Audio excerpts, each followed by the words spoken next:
Hey everyone, I'm Jessica Kramer with MRC-TV. Today we're speaking with Mr. Jim Phillips, a research fellow in Middle Eastern Affairs at the Heritage Foundation, to discuss what's going on in the Middle East. Jim, thank you for joining. Well, thanks for inviting me. So Israel and Hamas, a Palestinian terrorist group, are in the middle of another mini war. What exactly is going on currently in that region? Well, Secretary of State Blinken has tried to reinforce the ceasefire that ended that 11-day mini war. And he's returning, I think, today from Jordan. He's been to Israel, Egypt, to Ramallah to talk to the leader of the Palestinian Authority, and to Jordan.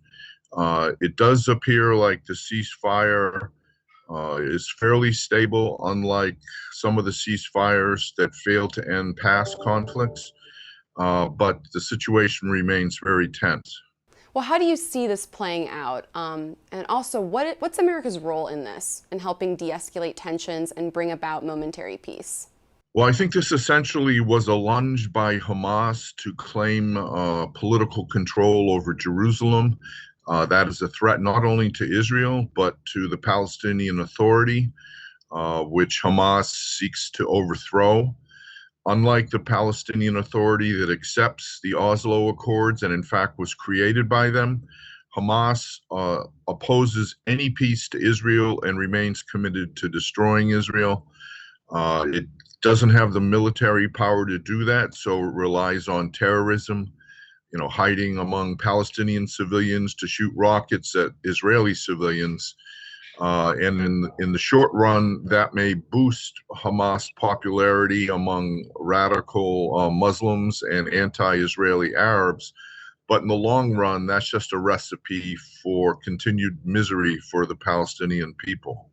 Yeah, well, we know that President Trump was a fierce supporter of Israel. How does President Biden's approach to Israel differ from President Trump's? And is that going to help the situation or not right now?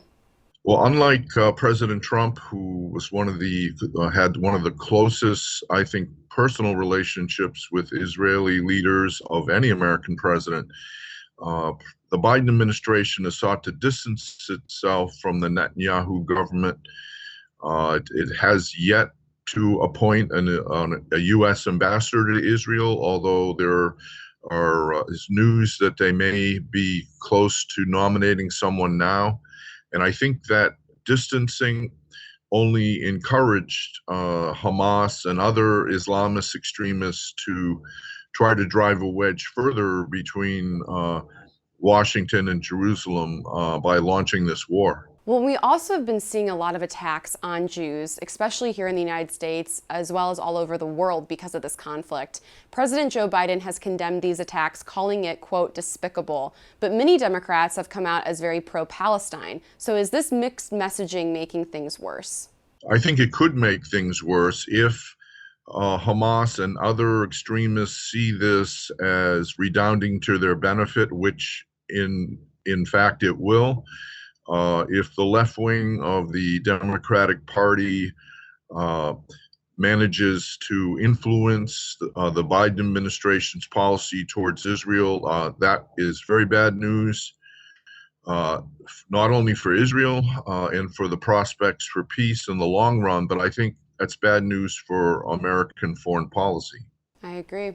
Thank you so much for your thoughts. We appreciate you joining us today. Thank you. Thank you.